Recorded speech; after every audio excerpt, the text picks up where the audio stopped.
Sports journalist Chandrashekhar ji हमारे साथ जुड़ गए हैं इसी खबर पर आगे की जानकारी के लिए। सेमीफाइनल में एंट्री हो चुकी है टीम इंडिया की, कैसे देखते हैं आज का ये मैच जो न्यूजीलैंड की टीम के साथ था? क्या वाकई आपको लग रहा था कि टफ फाइट था या आराम से आज ये मैच निकल गया?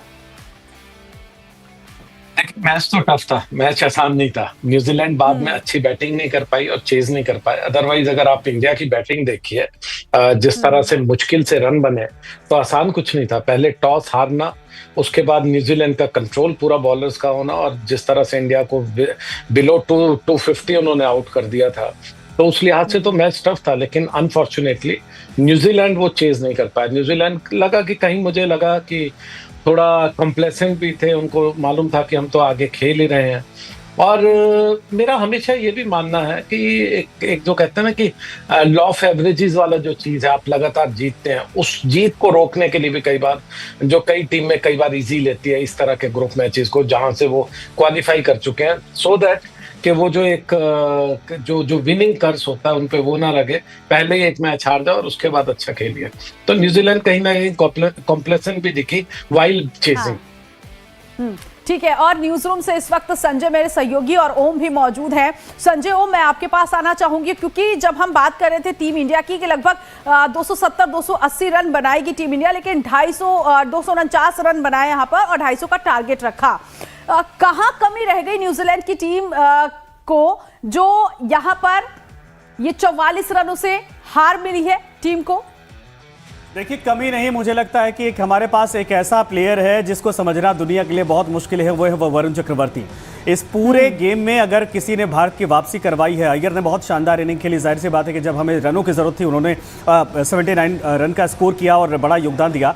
लेकिन इस बात को ओम भी बताएंगे कि वरुण चक्रवर्ती को लेकर जो सस्पेंस बना हुआ था कि कब हम इनको खिलाएं, आज पहला मुकाबला था और 5 विकेट लेना नहीं तो एक तरह से समझिए कि किसी भी ऐसी टीम के खिलाफ, न्यूजीलैंड जैसी जो एक तरह से बैलेंस टीम थी, उसके खिलाफ एक तरह से ताश के पत्तों की तरह विकेट की झड़ी लगा देना, ये दिखाता है कि वरुण चक्रवर्ती इस पूरे मैच में हीरो बनकर एक बार फिर से उभरे हैं और इस पूरे मैच के हीरो के तौर पर उनको जाना जाएगा और आने वाले वक्त में उनकी ये भूमिका और बड़ी होने वाली है, क्योंकि ये कोई द्विपक्षीय सीरीज नहीं है, दो टीमों के बीच में मुकाबला नहीं है, एक तरह से वर्ल्ड चैंपियनशिप हो रही है और इसके बीच में तमाम जो बड़ी टीमें हैं वो खेल रही हैं। अब वरुण चक्रवर्ती ये भारत की तरफ से एक हवा के तौर पर भी आने वाले मैचेस में दिखाई देने वाले हैं। ये बहुत एक तरह से बहुत जबरदस्त एक प्लेयर के तौर पर भारत की टीम में एक हमारे पास ठीक है, क्योंकि इस टूर्नामेंट को शुरू से लेकर अब तक ओम भी देख रहे थे। ओम, मैं आपसे समझना चाहूंगी, वरुण चक्रवर्ती को यहां पर लाना आज टीम इंडिया के लिए हम कह सकते हैं कि ये वो तुरुप का इक्का काम कर गया कि आज जीत टीम इंडिया की हुई है। देखिए, बिल्कुल एक गैम्बल था जहां पर हर्षित राणा को ड्रॉप किया था और उसके बाद वरुण चक्रवर्ती को पिक किया था। सबको चौंका दिया था इस फैसले ने, क्योंकि आपने एक तेज गेंदबाज को ड्रॉप किया और वरुण चक्रवर्ती को पिक किया। लेकिन वरुण चक्रवर्ती को पिक करना भारतीय टीम के लिए तो आसान था, लेकिन न्यूजीलैंड के बल्लेबाजों के लिए काफी ज्यादा मुश्किल था, जहां पर बड़े बड़े बल्लेबाज थे, केन विलियमसन, टॉम लेथम, उसके बाद रचिन रविंद्र और ग्लेन फिलिप्स, माइकल ब्रेसवेल और तमाम बड़े बल्लेबाज थे। लेकिन उसके बावजूद भी वरुण चक्रवर्ती की स्पिन को समझने में नाकामयाब रहे कीवी बल्लेबाज। और उसके बाद हमने देखा किस तरीके से वेरिएशंस ला रहे थे वरुण चक्रवर्ती, अपनी पेस को वेरी कर रहे थे और कहीं ना कहीं स्किड कर रही थी उनकी बॉल, वेरिएशन सामने ला रहे थे और बिल्कुल सरेंडर सा कर दिया न्यूजीलैंड के बल्लेबाजों ने वरुण चक्रवर्ती के सामने। ठीक है चंद्रशेखर जी, क्योंकि अब जो मुकाबला होना है सेमीफाइनल में टीम इंडिया का, वो ऑस्ट्रेलिया के साथ होना है और इससे पहले का मुझे वो मैच याद आ रहा है, T20 वर्ल्ड कप जो ऑस्ट्रेलिया के साथ टीम इंडिया का रहा था और शानदार जीत टीम इंडिया की झोली में आई थी। मुकाबला इस बार ऑस्ट्रेलिया के साथ अब होने वाला है सेमीफाइनल में, तो ये जो तैयारी है और जो अभी तक का परफॉर्मेंस, पाकिस्तान की टीम को हराया टीम इंडिया ने, न्यूजीलैंड की टीम को हरा दिया, कैसे अब देखते हैं आगे वाला जो मैच है?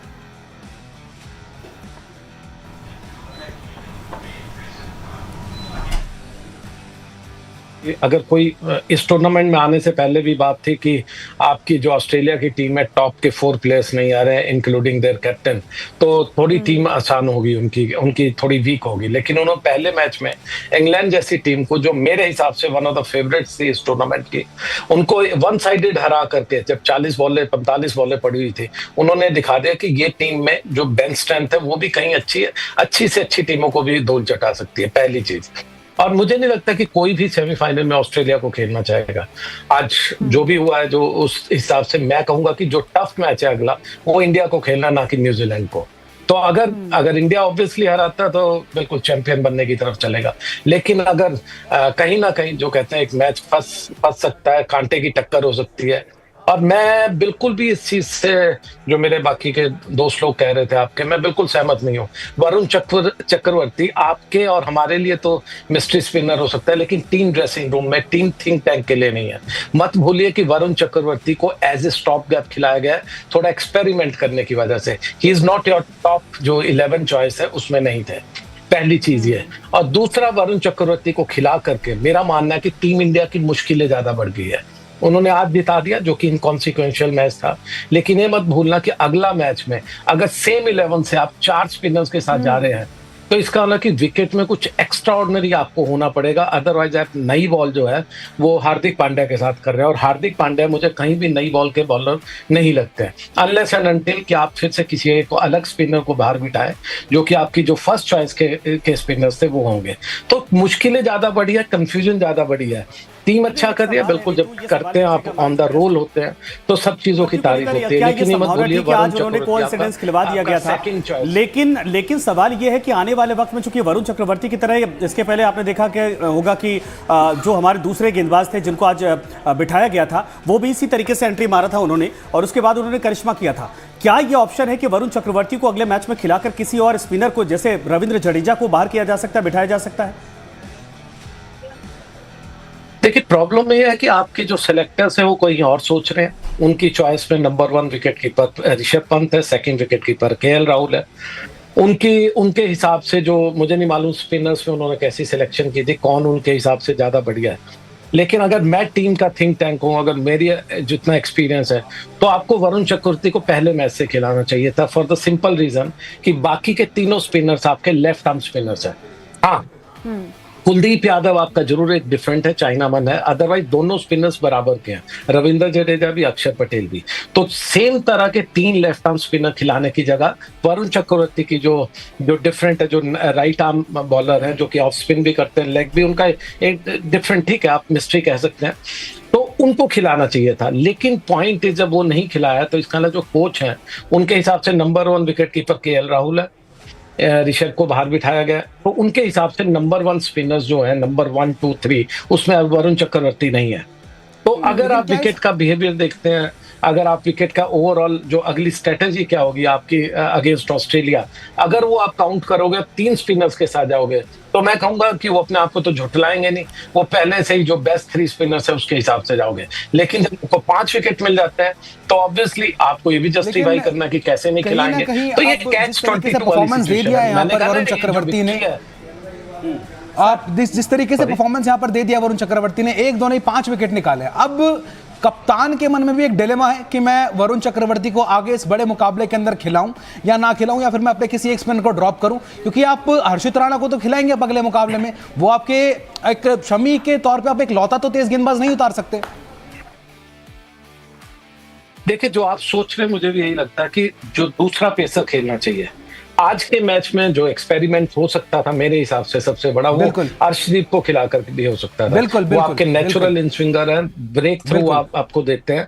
हर्षित राणा को क्यों खिलाया गया, एज ए ऑलराउंडर शायद ज्यादा खिलाया गया, तो मुझे नहीं मालूम, लेकिन एज ए पेस बॉलर मेरे को बनता था कि शमी के साथ हमेशा से दूसरे लेफ्ट आर्म पेसर जो थे अर्शदीप वो खेलते, नंबर 1।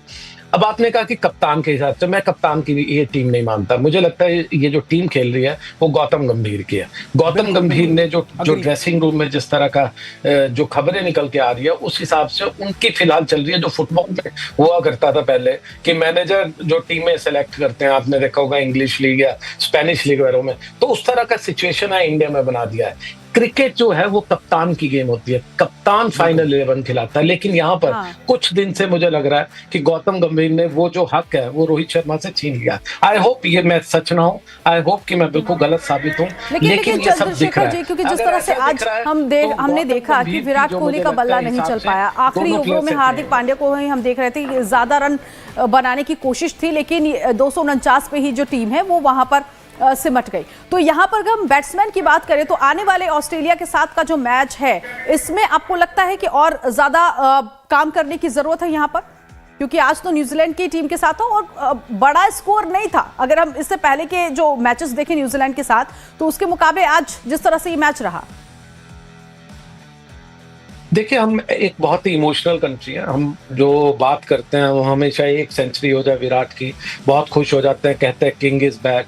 रोहित शर्मा की एक सेंचुरी कई महीनों बाद हो तो हम कहते हैं कि हिटमैन इज बैक। आप ओवरऑल परफॉर्मेंस पे देखें तो कितने महीनों कितने साल से अगर आप देखें, हमारे जो टॉप प्लेयर्स हैं, विराट की अगर बात करूं 18 महीने बाद पहली सेंचुरी की थी उन्होंने, जब इससे पहले की थी। तो आप जब इतना ले ऑफ, इतना जो लॉन्ग रोप है किसी भी बड़े प्लेयर को दोगे तो बाकी पे ज्यादा रिस्पॉन्सिबिलिटी आ जाती है। शुभमन गिल, उन पर लगातार रिस्पॉन्सिबिलिटी है, ज्यादा रन कीजिए, जिस दिन नहीं करेंगे तो उस दिन टीम सफर करती है। रोहित शर्मा के पैर नहीं चल रहे, उनके फिटनेस इश्यूज सामने नजर आ रहे हैं। अब उनको आपको कप्तानी भी करवानी है और उनको एक लंबी रोप दे करके एक अच्छा एग्जिट भी देना है। तो उस लिहाज से ये सब चीजें जो है इंडिया की लगातार चल रही है। इंडिया की अगर टॉप टीम मेरे हिसाब से बनी जो टॉप के 5 बैटर्स होंगे, उसमें चेंजेस हो सकते हैं। उसमें श्रेयस अय्यर हमेशा अंदर रहेंगे, लेकिन आप देखोगे श्रेयस अय्यर को अंदर बाहर किया जा रहा था, बाकी के प्लेयर्स को नहीं। तो ये इमोशनल 11 हमारी ज्यादा रहती है इन मैचेस में या कभी भी हम, क्योंकि एज ए कंट्री भी हमें स्टार्स की है वो पूजा करने की ज्यादा मजा आता है हमें उस चीज का। तो मेरे हिसाब से ना बेस्ट 11 पहले खेली थी ना अभी खेल ली है। और अगेंस्ट ऑस्ट्रेलिया अगर आप सफर करो, पहले आई होप के हम जीतेंगे, हम फाइनल जाएंगे, लेकिन अगर आप सफर करोगे तो सडनली पूरी जो इमोशनल कंट्री हो एकदम फिर गाली गलौज पे आ जाती है, ये हो जाता है, वैसा हो जाता है, फिर कहते हैं इनको बाहर कीजिए, इनको ऐसा कीजिए। देखिए, ये क्रिकेट में नहीं चलना चाहिए।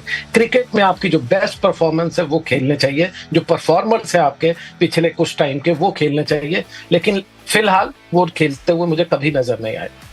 केएल राहुल की बैटिंग ऑर्डर को लेके एक मेरा सवाल है। हाँ ठीक है ओम, मैं पूछना चाहता हूं आपसे कि केएल राहुल की बैटिंग ऑर्डर को जिस तरीके से छेड़छाड़ किया जा रहा है, अक्षर पटेल को प्रमोट कर दिया जाता है, और बेसिकली आपके केएल राहुल प्योर बैटर है और बार बार केएल राहुल को यहां पर डिमोट किया जाता है और अक्षर पटेल को प्रमोट किया जाता है। जो केएल राहुल का काम है यहां पर उनको दे दिया जाता है कि आप आखिरी के 10 ओवर आए, फिर आप 15 ओवर के अंदर जाके आप बड़े बड़े रन करिए।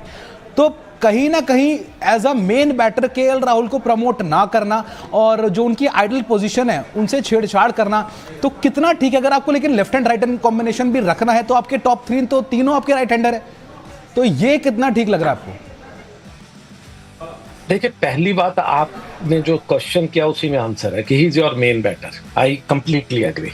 अगर आप टेक्निकली और फिटनेस के हिसाब से और हर तरह से जाओ, केएल राहुल और श्रेयस अय्यर और शुभमन गिल, ये 3 प्लेयर हमेशा आपके बेस्ट 5 में रहते हैं। अब प्रॉब्लम है कि बाकियों को कैसे खिलाओ और कैसे नहीं। और पहली बात आपने खुद कहा, ही इज अ बैटर, वो विकेट कीपर बिल्कुल नहीं है, वो विकेट कीपर सेफ नहीं है, वो कैचेज भी छोड़ते हैं उनके। अगर अभी भी लास्ट में देखे कौन सा प्लेयर था, नंबर 9 का प्लेयर था, जब रन आउट उन्होंने छोड़ा, he was not looking interested और झुकने में इतनी लेट कर रहे थे कि आपने छोड़ दिया। तो आपके जब इस तरह के विकेट कीपर, आप नंबर 2 चॉइस के विकेट कीपर को नंबर 1 खिला रहे हैं, तो this shows a lot about the thought process in the dressing room. Dressing room में आपके चीफ कोच, वाइस कैप्टन और कैप्टन, ये 3 तो जरूर बैठते हैं। अगर कोई सिलेक्टर हो टूर में तो एक अलग बात होती है। 3 लोग जब टीम सेलेक्ट करने बैठते हैं तो 3 में से मुझे नहीं लगता कि 2 का डिसीजन होगा कि केएल राहुल को ठीक है। आप लोगों के पास आएंगे। इस वक्त ये अहम खबर कि सेमीफाइनल में अब टीम इंडिया पहुंच चुकी है। ऑस्ट्रेलिया के साथ ही मुकाबला होगा सेमीफाइनल में। आज जिस तरह से न्यूजीलैंड की टीम को हराया है, शानदार गेंदबाजी देखने को मिली है। फिलहाल इस बुलेटिन में अभी के लिए बस इतना ही। बाकी की तमाम खबरों के लिए आप बने रहिए लाइव टाइम्स के साथ।